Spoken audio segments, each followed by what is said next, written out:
जय हिंद साथियों, आप सभी का स्वागत है अपने यूट्यूब चैनल नॉलेज अड्डा में, जिसमें बात करेंगे UP triple S C NM 9212 भर्ती में महत्वपूर्ण अपडेट क्या है, जिसमें आप लोगों को बहुत समस्या बनी है। पूनम द्विवेदी कोर्ट केस समझें, तो इसमें इस बात पर चर्चा करेंगे। यदि आप चैनल पर पहली बार हैं तो चैनल को सब्सक्राइब कर लें, जिससे आने वाली प्रत्येक खबर आपको मिलती रहे। तो चलिए जानते हैं पूनम द्विवेदी कोर्ट केस। तो सबसे पहले जानेंगे कि कितने पद निकले थे विज्ञापन में। तो चलिए सबसे पहले वही बात जान लेते हैं।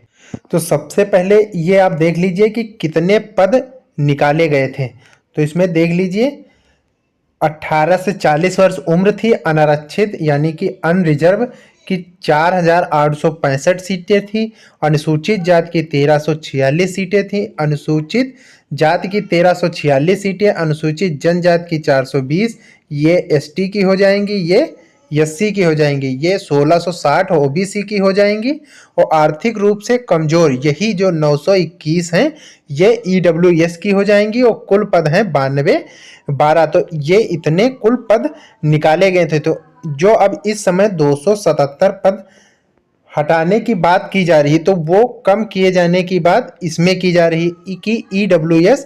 तो ये कोर्ट मैटर है पूनम द्विवेदी का कि ईडब्ल्यूएस के पद आरक्षित, मतलब उनको अपने स्थान पर सुरक्षित रखा जाए यदि उनमें कैंडिडेट नहीं मिल रहे हैं। तो इस पर रोक लगाई गई है सुप्रीम कोर्ट के द्वारा कि उन पदों को रोककर बाकी पदों पर नियुक्ति पत्र वितरण कर सकते हैं, वो सरकार को अब फिर से करना होगा।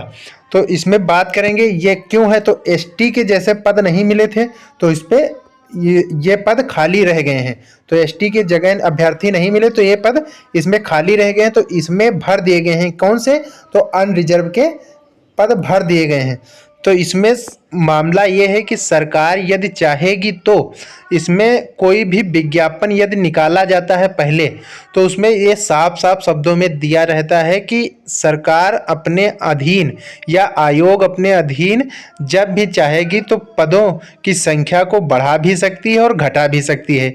तो पहली बात तो ये हो गई कि इसमें पदों की संख्या यदि सरकार चाहेगी तो बढ़ा भी सकती है, तो उसमें इस पर कोई कटाव पर कोई प्रभाव भी नहीं पड़ेगा, उसको अलग से सुरक्षित कर लिया जाएगा। और यदि अगर जो पद नहीं बढ़ाए जाते हैं तो इनमें जो कटाव पे प्रभाव पड़ेगा, तो कटाव पे प्रभाव उन लोगों का पड़ेगा जो ईडब्ल्यूएस में सिलेक्टेड हुए हैं।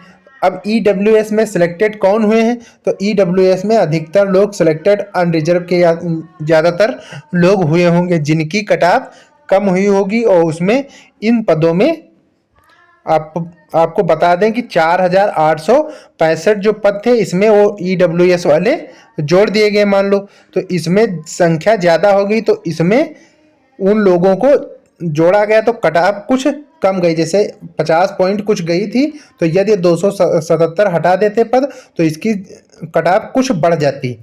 तो ये है मामला पूरा कि तो इसमें और कोई भी जाति पर या वर्ग पर प्रभाव नहीं पड़ना चाहिए।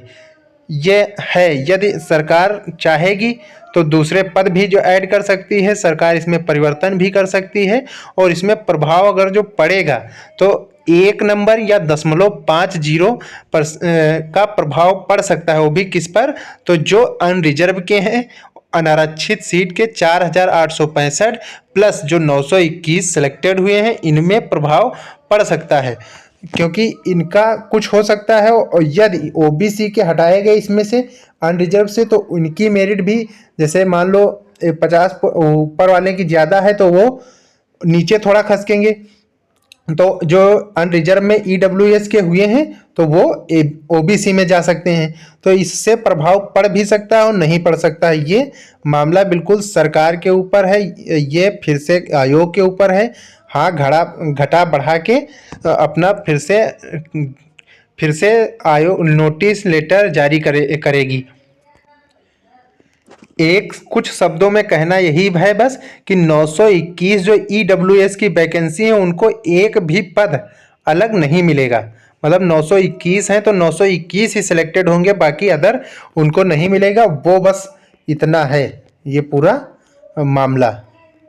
तो इसमें अब देखने वाली बात ये होगी कि शाम तक आज मीटिंग भी है कुछ महत्वपूर्ण, तो वो मीटिंग में क्या निकल कर आ सकता है वो भी बात पता चलेगी। अगर जो यदि कुछ होगा 17 तारीख को 17 तारीख को कोर्ट सुनवाई हुई थी। उसी दिन कोई आदेश रिजर्व कर लिया गया था, लेकिन किंतु ये पता नहीं क्यों सरकार की क्या मंशा थी या आयोग की क्या मंशा थी नियुक्ति पत्र वितरण कराए जाने के लिए, तो उन्होंने लेटर भी जारी कर दिया था और डिस्ट्रिक्ट वाइज भी जारी कर दिया था। ये सारे काम किए गए थे। तो इसमें अब देखना है कि अब आगे क्या होता है। बस कुछ दिनों के लिए ये भर्ती, अब इस पर प्रभाव पड़ेगा, कुछ दिन तो लग ही जाएंगे। आज शाम तक देखते हैं कि क्या सूचना आ सकती है। तो जुड़े रहिए हमारे साथ और चैनल को सब्सक्राइब कर लीजिए, जिससे आने वाली प्रत्येक खबर आपको समय से मिलती रहे। तो चैनल को सब्सक्राइब कर लें। मिलते हैं अगले वीडियो में अगली जानकारी के साथ। तब तक के लिए धन्यवाद।